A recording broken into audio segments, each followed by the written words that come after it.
יש רק ציפייה, בלי עניין, קניתי לך שעון, אולי תתני לי זמן, ולא הייתה לי שום צורה טובה יותר להתקרב, אז... Well, hello, everyone, and welcome to Jewish National Fund USA's reading series.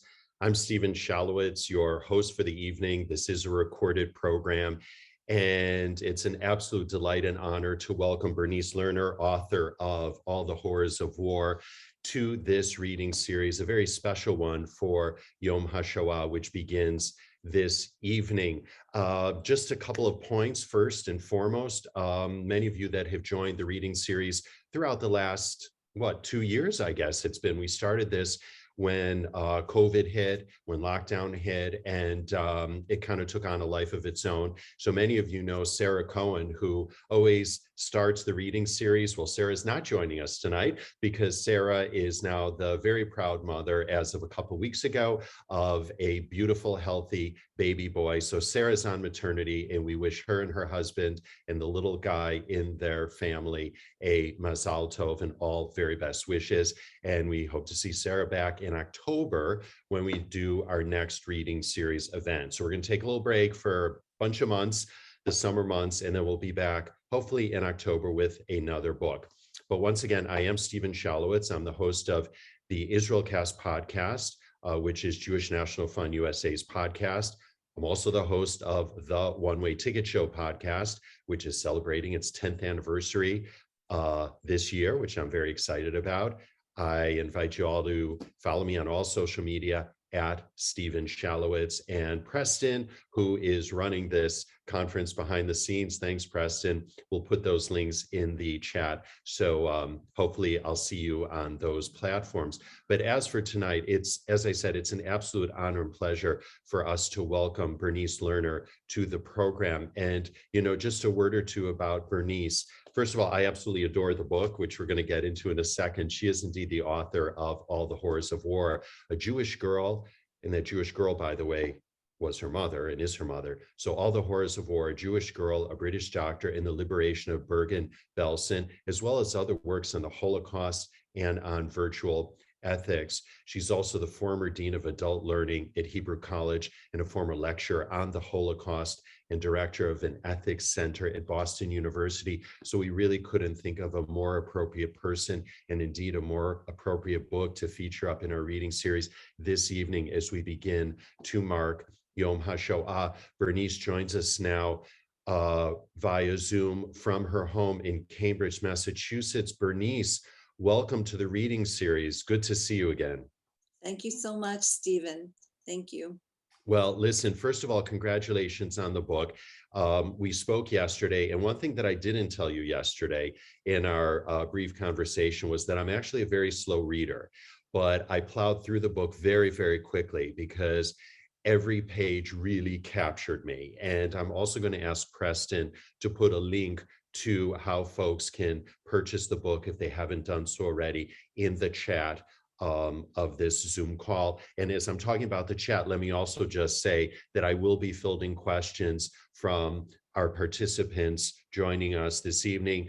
I'll do my level best to try and get to as many as possible. So do put your questions in the chat. I have a ton for Bernice, myself, and we are indeed going to go for about 45 minutes or so, but Bernice has agreed to stay after school in case there are more questions, and then we'll take it to about the top of the hour. As we begin to talk about the book, Bernice, All the Horrors of War, as the cover would illustrate, it's really the story of two people and two stories. It's two stories wrapped into one, your mother's story and the brigadier medic from the United Kingdom that really oversaw the rehabilitation and the healthcare needs of those survivors at Bergen-Belsen. So before we talk about each one of those stories and your mother's journey, and I have to underscore her journey, we're going to come to this in a second, was 1 year. Okay, it was just 1 year, but it was a year of absolute beyond hell. How did you happen to come to think about crafting the book with these dual stories? Because I hadn't seen that before, because clearly you could have written one book about one or one book about the other. Yes.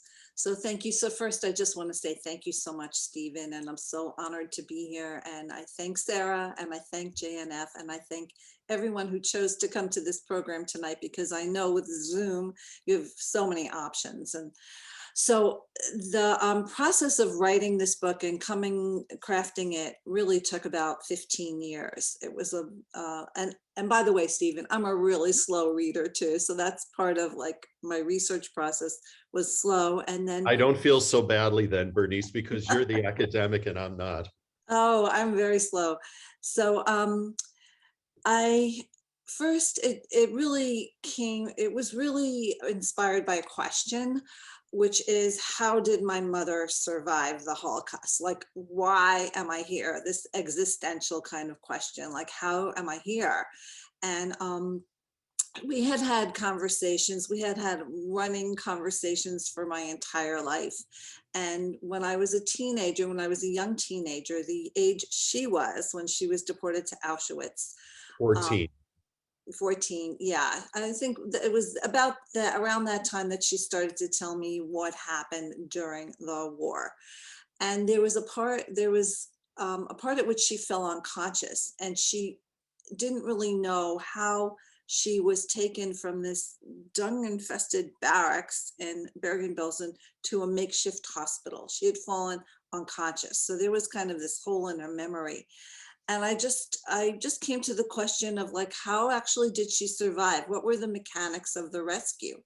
And if you Google like the Liberation of Bergen-Belsen, a name that'll come up pretty quickly is Glenn Hughes. This man orchestrated the rescue effort. It was a long process, but he was at the time deputy director of medical services for the entire British Second Army. And he was a very hardened military war hero. And he came to this camp, and he just really fell to pieces. He was really in tears at what he saw.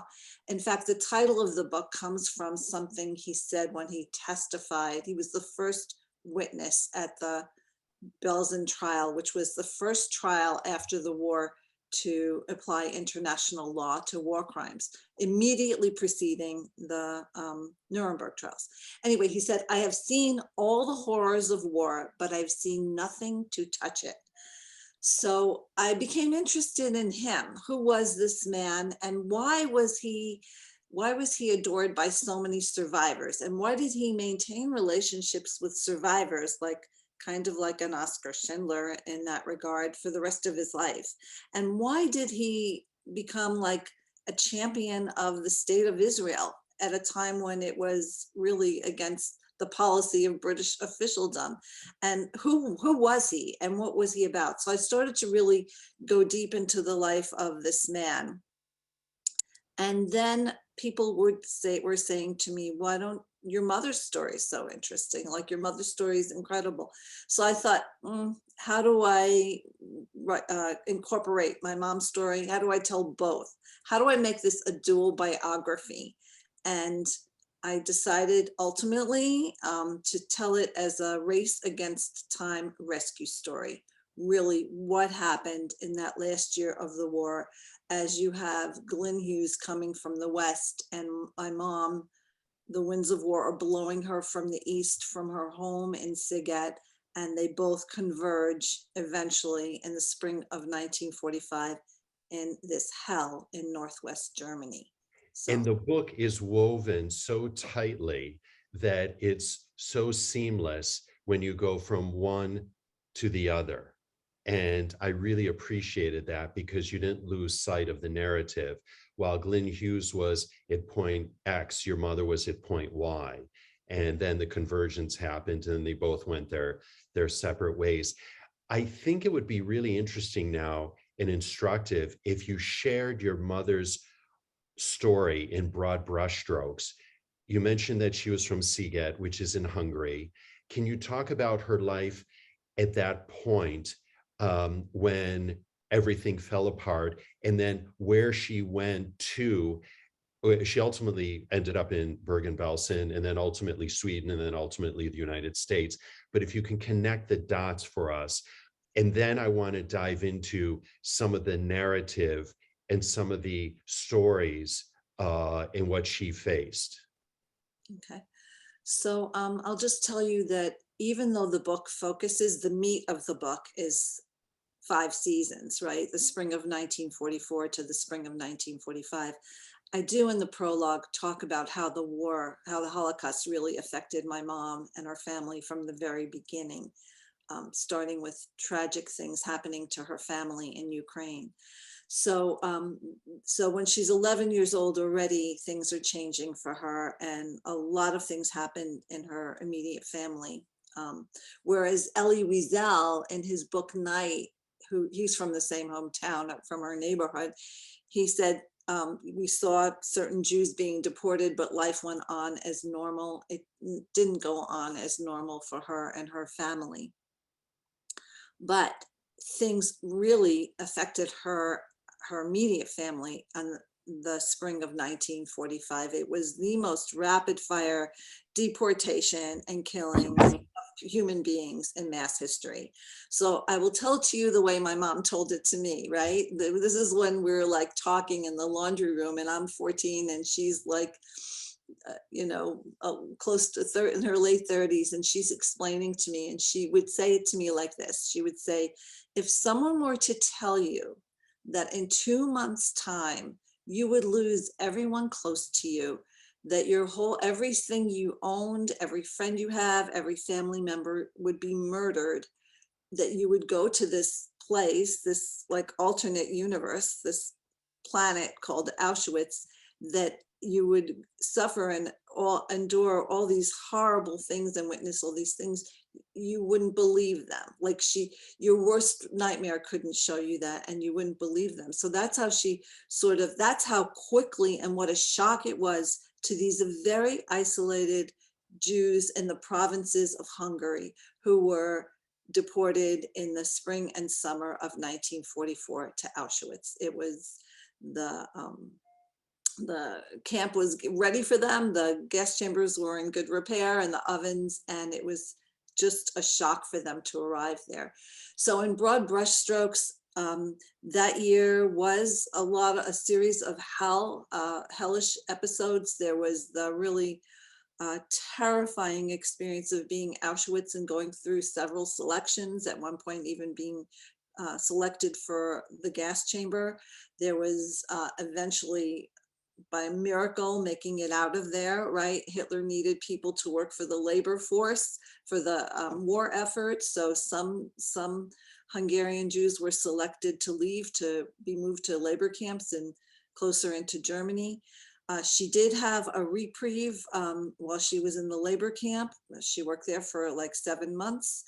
And then she was on a death march as the Russian allies were moving in close, and Hitler was hell-bent on moving all the inmates away from the Allied forces. Nobody should fall into Allied hands alive. Everyone should be killed. So hence these death marches, moving people deeper and deeper into Germany, and then arriving in mid-March of 1945 in Bergen-Belsen, which was the worst of the worst, and really almost at death's door by the time the British arrived. Had they arrived 1 week later or even a few days later, I wouldn't be here talking to you. Death was the norm there. And Anne Frank, who was a little bit older than my mom, died probably a week or two before my mom arrived in the camp. And it was 17,000 people died there in March alone. So it was very hellish. It was the repository for everybody who had already evaded the gas chambers of Auschwitz, who had survived slave labor camp and death marches, and they were all being dumped in these camps in Germany, Bergen-Belsen being ultimately the largest, with 60,000 inmates there. Yeah, and you described it in great detail in terms of the disease and the, dare I say, the filth. And, I want people to read it for themselves in the book. And it's just beyond anything any human being or animal should ever have to face or live in or be a part of. Before we talk about Glenn Hughes and before we talk about then what happened to your mother afterwards in post-war, on that journey, which was 1 year, a couple of things that I want to touch base with you on. The first was Pesach, Passover, which we just celebrated. And that was because they were deported during Passover. And so I'm wondering, what does your mother think about every year during Passover? And at one point in the book, you mentioned that when they opened up the door for Eliyahu, for Elijah, that one of their Gentile neighbors came in and he was drunk and he said, slammed his fist on the table and said, this war is going to be over in 1 year. And I'm just wondering what your mother reflects on these days when it comes to this time of year.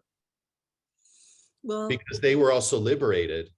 It was 1 year. It was exactly 1 year. yeah, you're really perceptive to pick up on Passover, because that's when there was a marker of a lot of things happening at Passover time. In fact, I wrote a piece about that, an article about my 3 like Passover Seders in my mom's life. And that one that you referred to was the last Passover she spent with her family around the table, around the Seder table.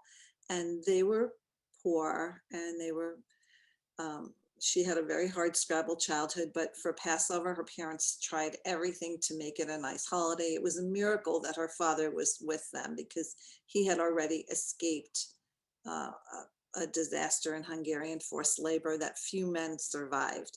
So he was home, the family was home. I talk about the Passover preparations, and this really prophetic thing happens when they open the door for Eliyahu, and in staggers their like superintendent. And he comes to the table and he takes the wine glass for Eliyahu and he bangs it on the table and he says, you good people, next year at this time, the war will be over. And that is exactly what happened, because almost a year to the date is when the war ended for my mother. But what was striking to me as I was doing my research is how this man from Sziget like predicted the end of the war more accurately than British military generals and FDR, and like he got. So anyway, but a lot of things happened to her in the spring and Passover time. And in terms of what runs through her head now during Passover, well, this year is very terrible, right? Because there's a war going on in Ukraine. And so that brings up a lot of stuff for her. But in general, I think she's concerned about, will the matzo balls be fluffy? She is, I think, it's not that she has ever brought up like her last Passover with her family. It's just growing up as a daughter of survivors and sitting around the Passover table. I remember that I was like in high school and I always tried to bring in these things for discussion, like Soviet Jewry or these poems or whatever was going on at the time. And I remember like there was one thing that people sometimes asked around their Seder table, like if you had to leave like Mitzrayim in a hurry, what would you take with you? And it just like made me like realize, oh my goodness, like this isn't theoretical, like this really happened to my family. So I just sort of respect how they do Passover. Growing up, my father was a kosher butcher, so it was like he was so exhausted at the Seder. So the food became a really big part of it, and getting all of that just right. And yeah, and going through just the symbolic things.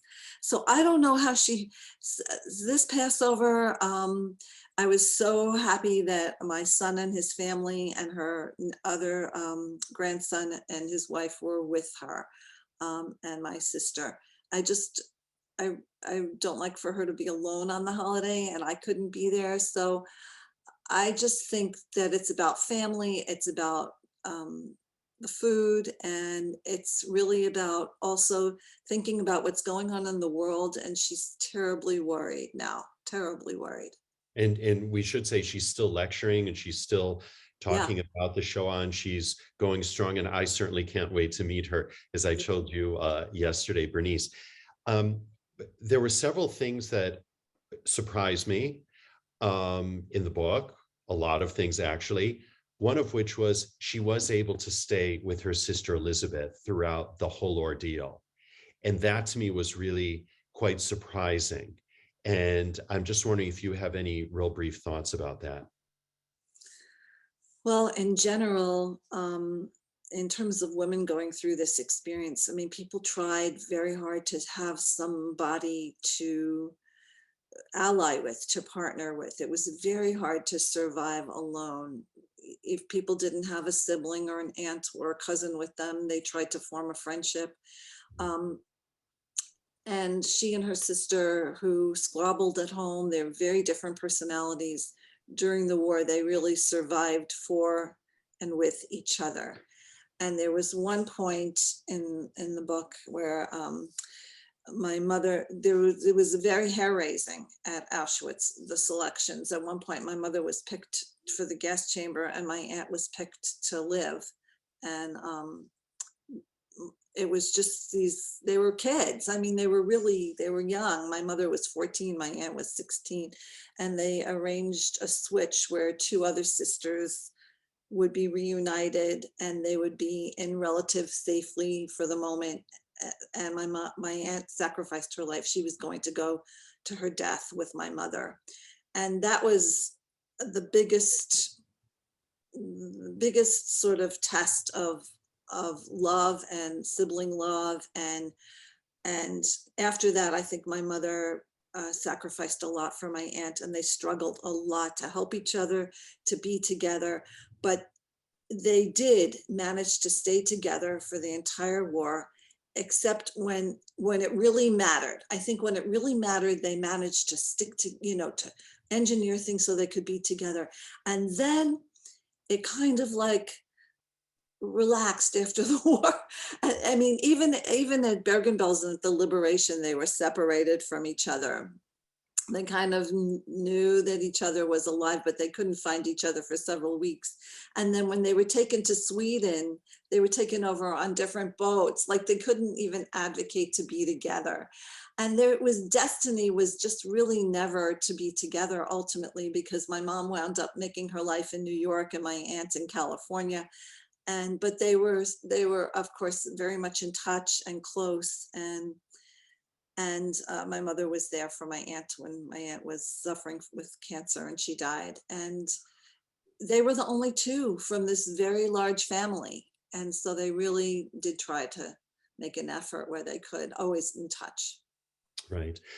Marion wrote in a question. Marion, I'm going to get your question in just a short while when we talk about the liberation of Bergen-Belsen. So just want you to know, Marion, that I have that. There was also something else that surprised me, her boots. And I want you to share with all of those joining us this evening the story of her boots and how she was able to hold on to them. But then when did she ultimately lose them? You were very perceptive. So yeah, the boots. So she had a lucky break. I mean, I don't know how to use it, was lucky when she got to Auschwitz and they had everything stripped, they had their hair shorn and everything was taken away from them. In her transport, they said, you can go back and get your shoes, your footwear. And in her case, her parents, they didn't know where they were being taken, but they insisted that all the children in the family have these really strong leather work boots that they, her sister wanted to wear her dainty party shoes for the journey, right? With all these other kids they knew in the cattle car, wherever they were. And they insisted that they all bring these work boots. And luckily in Auschwitz, she was able to get her boots back. The only thing she had from home. And they stayed with her the entire war. And I think they contributed mightily to her survival, particularly on the death march, when you saw people just had either their feet were just in like rags, ripped up rags, or they had to wear these wooden clogs that were issued to the prisoners. And she had her boots the entire war when she's with her. She had one very great upset in Bergen-Belsen when she first got there and thought overnight that she lost them, but she found them. But they were ultimately taken away from her on the day she was practically reborn, which was the day that she was taken to this human laundry in Bergen-Belsen, where it was sort of a form of triage where they tried to save prisoners, wash them, spray them with DDT, and take everything away from them, everything. So that was a heartbreak for her. She losing whatever little bit of things she had accumulated at that point was a heartbreak for her in the human laundry in Bergen-Belsen, where everything had to be taken away because everything was lice infested. Yeah, I remember you're writing about even they clipped her earrings off, right? They clipped the earrings off. So when you talk about leaving and having nothing, there was nothing. And even photographs, because you wrote, there was one photograph and it said the extant photograph of her. So was that the only photograph that survived of her as a child? I mean, she wasn't even a child, she was a teenager, but are there photos even of her as a child? No, the great sadness is that we don't have a single photograph of her. I don't know what my grandparents look like. We don't have anything from her family, nothing from before the Yeah, war. nothing survived. The other thing that you point out is that she wasn't tattooed. And that was also a surprise for me as well. And I'm wondering if you can talk about that, Bernice. The people who, so that's, people think, oh, you know, that's proof of having gone through it, but not really. If you were tattooed, you were fortunate, because that meant if they were going to bother to give you a number and tattoo you, they meant for you to be around for a while to work. And she was in this holding pen, they called them depot prisoners, where they weren't sure what they were going to do with them, whether they were going to ship them out to work or take them to the gas chamber. So they didn't bother to tattoo those people. So there's probably thousands of Hungarian Jews who just never, who maybe made it, but they were just, it was just languishing in Auschwitz and Birkenau. She was there for about 2 months, not knowing what her fate was going to be the next day, and she wasn't tattooed. That's really interesting that you said what you said. I'd never sort of thought about it in those terms, or at least when I was reading the book, that they wanted to keep you around, ergo they tattooed you, or vice versa, right? You were tattooed and they wanted to keep you around, versus, hey, we might just dispense of you, and so therefore we're not going to spend the time or the trouble to have to tattoo you. I had never thought about it quite in those terms. There was one other thing that I wanted to bring up, at least at this point, and that's, you write about her and you call her Mindy in the book. And it was a woman, a girl, a young girl, a teenager, that for part of the journey was with your mother and your aunt. And it showed me this sense of, I guess I would say, humanity, in the sense that she was acting as a very human being, but she was also very selfish. And that side came out. The dark side came out of a lot of people during the Shoah as well, because there was a sense of survival. And I'm wondering if you can just really briefly, before we move on to other subjects, talk about this girl and, you know, her role vis-a-vis your mother. Because I was shaking the book when I was reading it. I was so upset at her.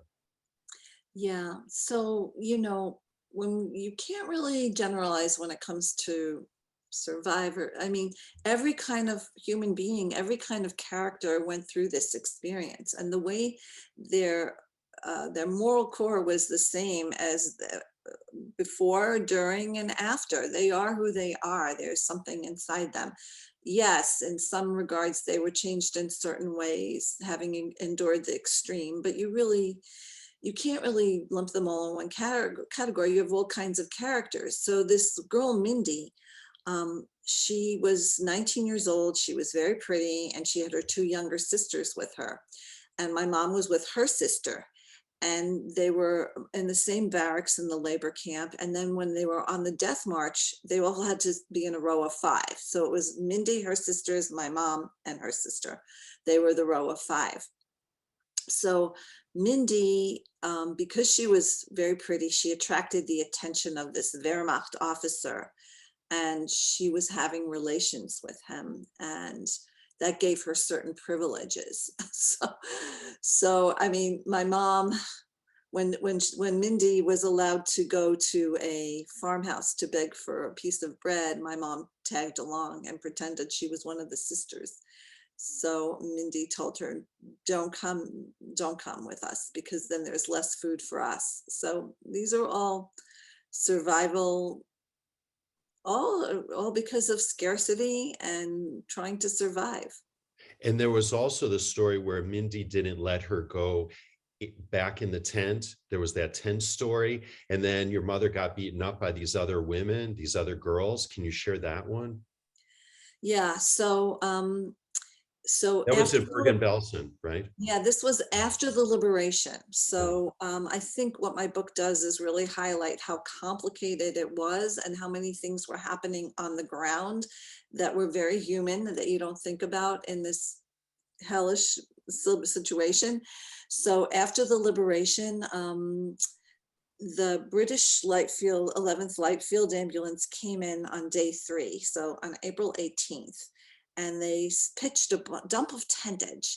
And the idea was to get the people out of the overcrowded huts. They called the barracks, they called them huts, into whoever could walk could go into the tent. So that therefore you're creating more room, and you can take out some of the dead and maybe bring a sip of water to someone who was dying inside the hut, relieve the overcrowding. So my mom and her sister and Mindy and her 3 sisters occupied a tent, and they went out to occupy a tent. And one day, it was like the 3rd or 4th day, it was my mom's turn to close the flap door of the tent, and she was too weak. By that point, she had tuberculosis and typhus, and there were several epidemics raging through the camp, and she just was so tired she could not get up. So her sister said, I'll do it for her. And Mindy said, no, if she can't do it, she can't be here. She doesn't belong in the tent. She has to go back to the hut. So that's what happened. And my mom had to crawl. She crawled back to the hut. And like if you saw pictures of it, you could see that the hut and the tents, the huts and the tents were not that far from each other, but still she had to crawl back. She couldn't walk on all 4s. And there back in the hut, her compatriots beat her up. So no one had laid a hand on her for the entire war. No one touched her. And then after the liberation, her fellow compatriots beat her to a pulp, and that's when she fell unconscious. Yeah. Yeah. Yeah. Yeah. And then Well, she's, yeah. Yeah. You don't know how to respond to that because, She said she would never blame them. She said we were all animals at that stage. And her last thought before losing consciousness was, we will never be human beings again. But she clearly has renewed her faith in humanity, or at least I hope so. Yeah, I mean, she has very clear vision, like really, sees people, and yeah, she can discern meanness pretty quickly, or anyone who is not behaving with kindness or compassion toward another. She herself is very, very compassionate and kind person. Sure. I want to move on then in terms of the arc of the book, and talk about the liberation of Bergen-Belsen and then what happened to your mom. And then I want to get to some of our questions in the chat. For the sake of folks knowing a little bit about Glenn Hughes, because clearly the book is very much focused on him. And again, just in the interest of time, it's 7:34 right now, and I have a feeling we're going to be going over our 40 or 45-minute mark. So just want to let everybody know in case they want to run and DVR something or go get something to drink, etc. And I will be getting to the questions in just a sec. But I think it's important now, if, again, I'm going to use that term broad brushstrokes, you can share a little bit about Glenn Hughes and his background.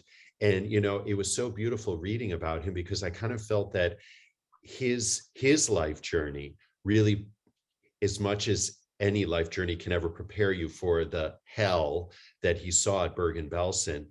But if there was anyone, it was almost as if he was the one. Yeah, there were certain things about him. Just by the way, the survivors who were working with him in rehabilitating other survivors, those who were strong and had some medical background, they named the hospital on the premises that eventually was set up the Glenn Hughes Hospital. I don't know of any other hospital that was named for a liberator. It was the largest hospital in Europe after the war, with 14,000 patients. So, and he kept popping up at things. He was at the first Zionist Congress of the survivors. I mean, so where did this sort of compassion come from? Where did this moral sense come from? And I really thought that as I was researching his life, it's kind of, I made these connections. I don't know if they're 100% accurate, but to me, they seem plausible.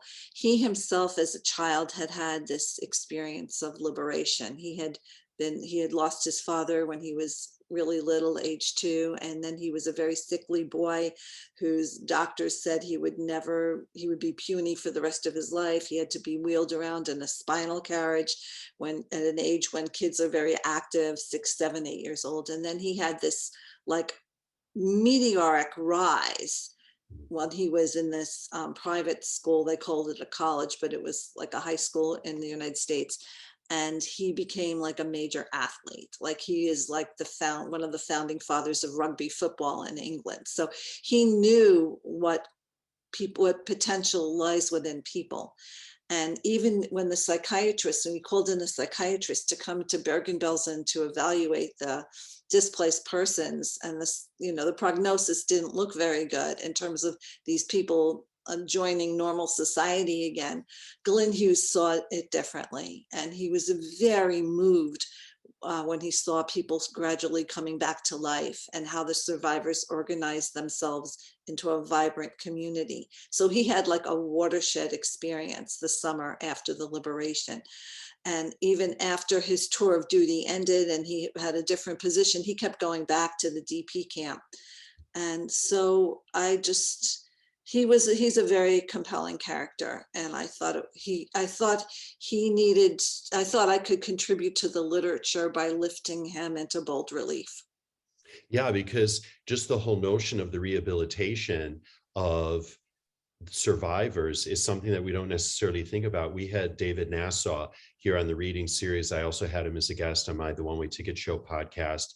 He famously wrote the book, The Last Million, about the DP camps and the survivors and what happened to them.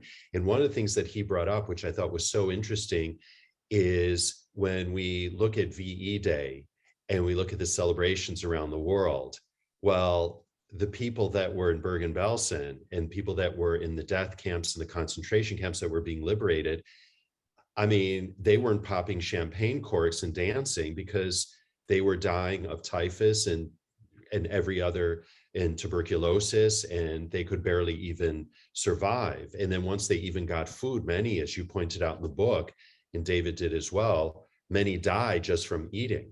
And so that's a whole other story. So we tend to forget that. And that's something that definitely people need to think about. Before we carry on with the narrative, I do want to get to a couple of questions, because I didn't actually delve into why your mother was beaten by her fellow prisoners. And we have Lane who asked that question. So if you can briefly answer that question. So she, when she went back to the hut, she had a spot against the wall, and believe it or not, when you have nothing, when everything is so bad, every little thing means a lot. And to be able to rest your aching back against the wall was like already helpful if you have TB and you're so sick. And she tried to reclaim her former spot, and that the women who were there who got so incensed that they just pummeled her. Yeah, thank you.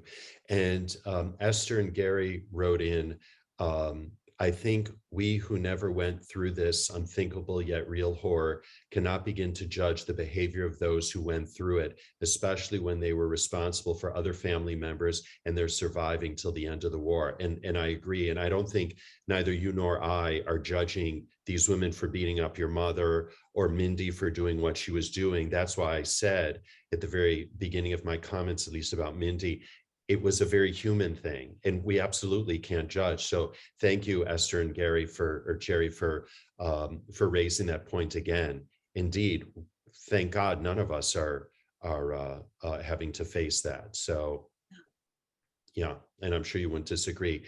Barbara Bortnicker writes in, I've met your mother and she has always shown such a pleasant and kind demeanor. How did she explain her pleasant nature rather than resorting to bitterness or lifelonging anger or hatred? So I think that's a quality. She might have been just her dispositions, what she was born with. She's just very resilient. And she was young when she went through all this. I think that the fact that she had a solid family background and a whole childhood, a rich childhood, poor but spiritually rich, and the fact that she had 10 post years in Sweden in which to have her nightmares and recover and have a lot of time in rest homes and be really nurtured and nourished in the environment of Sweden, which was very benevolent and humane country after the war. I think those things helped her. And she had certain experiences post-war in Sweden that helped her come back to life. And yeah, my favorite picture of her, I mean, I have a couple of pictures of her in the book that, the first pictures I have of her after the war, the first one you can see there's black and blue marks under her eyes. And then my favorite picture of her is not in the book, but it's when she's in this classroom at the small school for teenage survivors. And she's actually learning and excited about learning and being in class. And she's shy, but she's smiling. Right. Before we get on to some more about the actual liberation, because I think there are a few points, just want to raise this. The Sutovskis also wrote, I have spoken to many survivors and the establishment of a new family was the one thing they valued the most. Did your mother express that same feeling? Oh, yes. Yeah. Oh, yes. So loving and so proud. And the fact that she now has great grandchildren and it's just really. It's a blessing. Yeah. It's a blessing.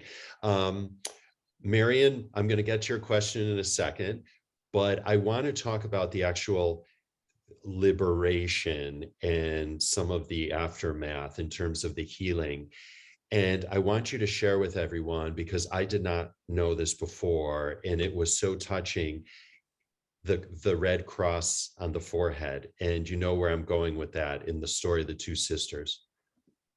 Yeah, so all kinds of things were happening. So there was the British rescuers, they had a lack of human person power, and they had to decide very quickly how to try to save as many lives as possible. This was Glenn Hughes's moral motivation and bringing in people. And so they decided on this triage. They were going to go hut by hut, and a medic would go in first, and he would mark the foreheads of those whom he deemed, like judged in like a few seconds, had a chance of survival if they were given like a hospital bed, they were given the proper food, and he would mark their forehead with like a piece of chalk. And one girl and they made mistakes, right? You make mistakes in wartime and triage, because there are people who might have had a chance at life if they would have had the opportunity to have this be in a clean bed and have a little bit of care. And there were others who had no chance, even if they were rescued then. He knew right away. He knew when he came in, he made a very accurate assessment that of the 60,000 people, 25 needed immediate hospitalization, and he would be unable to save 13,000.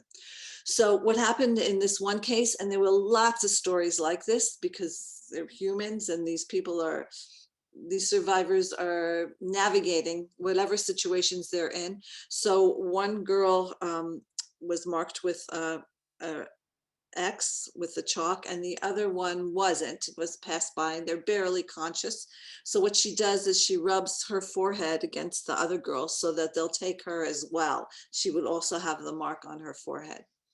So all kinds of things were going on behind the scenes. Yeah, that really got me, that one, because the other point that you made and brought up in the book as it relates to the aftermath and trying to heal everybody is that German doctors and nurses were brought in to treat these Jewish patients. Because the battles were raging.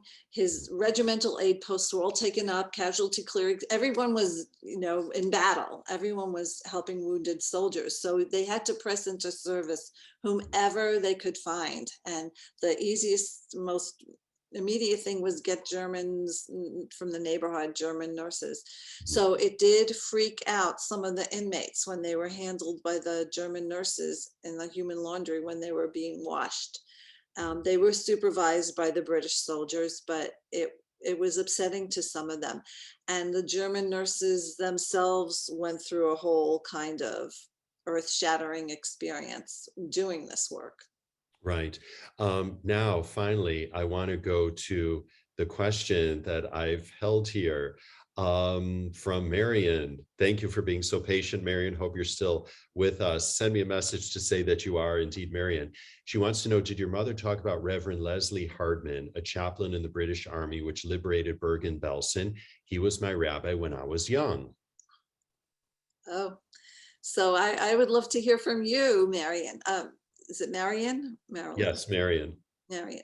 So I talk about Rabbi Leslie Hartman in my book. Of course, he was really important. His work at Bergen-Belsen was so important. Of course, my mother never met him, right? The odds of her meeting him were very slim. Maybe one of my other aunts met him, but yeah, he was doing very important work, exhausted, round the clock, ministering to survivors. She wrote, I'm still listening. So she is here with us. So in any event, yeah. if you two want to connect, how do we do this? You can always find me on my website. It's bernicelerner.com. Okay, or Bernice is on Facebook also, right? Yeah. Okay, so hopefully, Marion, you and Bernice will get connected and close the loop on that. By the way, just to go back like 12,000 steps, we were talking about your mother's boobs. There was also something else in the course of that 1 year that she was given, and it was a nutcracker. And does she still have it? Can you share with everyone about that nutcracker? Yeah, if I had it, I would show and tell. So it wasn't during the Holocaust. It was after. Yeah, it was right after. It was the first gift that she received from anyone. And it was at the first makeshift hospital she was in Sweden. A Swedish boy and her would meet at the fence every day, and he would ask her about what she had gone through and invite her to his home, but she was too shy to go. But one day he threw over this gift to her, this nutcracker, this carved wooden nutcracker, and she still has it. She still has it. It's her first present. Would you post it? Can you maybe post it on Facebook or somewhere? I'd love to see it, actually. Yeah, I have to go to her house and take a picture of it. Okay. She actually ruined it. Okay. She used it to pull out, she used it for her knitting needles. So it's good. It's a little bit damaged, but she still has it. All right. Well, it is indeed a memento from that time. So your mother was treated in this hospital along with your aunt, and then they found their way. They were brought to Sweden. And then let's pick up the story there about your mother's journey. Just real briefly, if you can share that, because I have some very overarching questions that I want to ask about your mom, and then what you really hope people get out of the book, and one or two other points. So look, she was 15 years old. She was deathly ill. She could not make a single decision for herself. Didn't want to go home, had no thoughts of going back to Siget to see who was alive. That was the stronger survivors who were in okay shape might have gone back, but she couldn't do anything. So the Swedish government in a humanitarian gesture, they brought in about 7,000 survivors, aiming to rehabilitate them, hoping that in about 6 or 7 months, after giving them medical treatment, they would be on their way and maybe be repatriated. Well, P.S., my mom wound up staying in Sweden for 10 years in and out of TB sanatorium. And the story of actually the mechanics of how she got from Bergen-Belsen to Sweden, I describe in the book. And the only source I found for that really described it was in this unpublished manuscript that my aunt wrote. She didn't even write it as a manuscript. She wrote it as a series of letters to her brother. But she not my mother's sister, but my father's sister, wrote about that journey. Right. And she stayed for 10 years. And that was actually at the point in 1950, that you said that she celebrated her first Pesach, her first Passover. And you said it was 6 years. And I thought, holy smokes, it really was just 1 year that she went through this hellish experience. And so she had these experiences in Sweden. She worked for a family for a short time. As you said, also, she attended courses. She wanted to learn. Clearly, she has an aptitude for languages, because, listen, anyone that can speak Hungarian and Swedish is okay in my book, because they're two very difficult languages.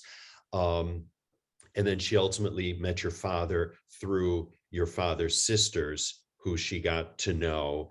And then they came to the US, and then, the rest is really history. And then Bernice comes along, and here you are.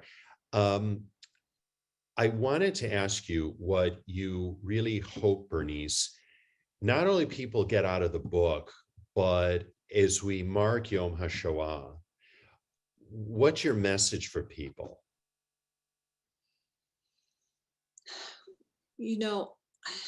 I think we have to do what we can in our own lives to not view the other as a stranger. Not, here were people who were in the worst possible shape, and it was so easy for the liberators to go in and look at them as not less than human.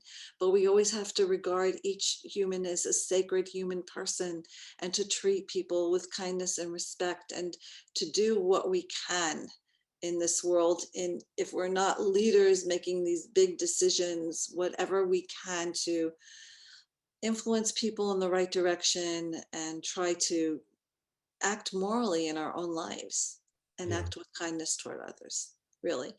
And be open to hearing, and to take a leap of the immoral imagination, that whoever story, whatever narrative is unfamiliar to us, let's try to walk in another's moccasins, to try to imagine or picture, what is it like?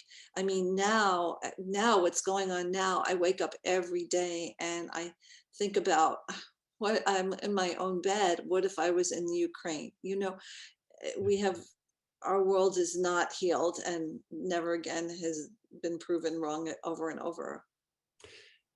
I'm gonna get a little bit personal here for a sec, Bernice, if you don't mind, and at the indulgence of those joining us, because after I read the book, and when I think about Yom HaShoah, I think to myself how lucky we are in the United States. And I think I told this to you yesterday. We are living in the land of plenty. And as I told you yesterday, I was at Trader Joe's yesterday here at 72nd and Broadway. It's a huge store, 2 levels. And I'm going up the escalator and I'm looking around. I'm seeing all the junk food downstairs. I'm seeing all the produce upstairs. And I'm thinking to myself, what if I were one of those survivors at Bergen-Belsen that had absolutely nothing to eat? What would I even make of all of this? And I think that we tend to forget that this is a land of plenty. For all of the issues and problems and challenges we have in the United States, the rise in Jew hatred, we are still living in a place where we can practice our religion. And, I'm a member of the Park East Synagogue here in New York. Rabbi Arthur Schneier is the chief rabbi. He survived the Holocaust in Budapest. And he talks about how in Vienna on Kristallnacht, he saw his synagogue burning, and he saw the fire trucks outside the synagogue to protect the buildings next to the synagogue as the synagogue was burning in case those buildings would catch on fire. Okay. And he relates that story. And I think it's so poignant because we, thank God, live in a country where that just doesn't happen. And thank God we have the state of Israel today to bring dignity and a homeland for every single Jew throughout the world. And so I think on this Yom HaShoah, and when we read books like yours, I think that's really what we have to remember, and to be especially grateful for every little thing we have: our bed, our electricity, our internet, our food, whatever it is. So I really wanted to share that on a very personal level, because that was really one thing that I took away from your book, is again, this whole notion of gratitude, and that we can't take things for granted, especially here in this country. So anyway, on that note, I also want to ask you, because I just invoked Israel, Jewish National Fund USA has launched a whole year-long campaign called Conversations on Zionism, Reclaiming the Narrative. It's a year-long campaign, as I said. Go to youtube.com/Zionism Studios. Preston, if you can do the honors, yes, he just put it in the chat, because these are unbelievable, remarkable conversations about Zionism and different facets of Zionism. And I'm just wondering, Bernice, what does Zionism mean to you? I'm Zionist. I think that very few survivors, I mean, almost every survivor I know really is a Zionist. I mean, there might be some who aren't, but it is extremely important for the Jewish people to have the land of Israel, a homeland. And so I grew up with this. I grew up with pioneer Israeli music playing in my house all the time. I had cousins in Israel. My aunt and uncle lived in Israel. My cousin was in the Carmone Dancers, and they came and performed on Broadway. It was those years when there was a lot of excitement about Israel in this country. I was so proud. And I am less tuned into what happens with governmental decisions and who's leading. I'm just, the big picture is it's so important for the Jewish people to have a homeland, and I'm rooting for it. Also, broad strokes, I hope they do develop the Negev. I hope they do develop the North. I hope more people come in. I hope the silver lining with this terrible situation in Ukraine is expanding the population and resources and talent pool, and influx of people coming into Israel. And I believe very strongly, and care very deeply for Israel and for the Jewish people to have a homeland. And you would see, if you read the last part of my book, I mean, what gave the survivors hope, really, almost all of them turned their attention to the homeland. The tragedies that have befallen our people, we must have a place that's safe for us, that welcomes the Jewish people, that's our homeland. And it so turned Brigadier Glenn Hughes's soul. I don't know what kind of contact he had with Jewish people before, but he became a Zionist, so. And one other point, I wanted to end on that note, but I do have to say, because there was something I wanted to mention earlier on, the British media actually didn't mention that they were Jews that were in the concentration camps, that were in Bergen-Belsen. They had left that out, but certainly Glenn Hughes was a huge supporter of the state of Israel and the Jewish people. And so we have to posthumously thank him indeed for that. And Bernice, We want to thank you so much for joining us here for this very special Yom HaShoah reading series. Again, the book is All the Horrors of War. Get it wherever you like to buy your books. And Bernice, again, please give a shout out to your website. It's www.bernicelerner.com. All right. We hope everyone logs on, checks out the work of Bernice, find her on Facebook. And again, Bernice, we want to thank you so much. We want to thank everybody for joining us here this evening. We wish everyone a remarkable, a contemplative Yom HaShoah. Enjoy the rest of the week, and we'll see you in October at our next reading series. And thanks, everybody, and take care. Thank you. See you. Thank you.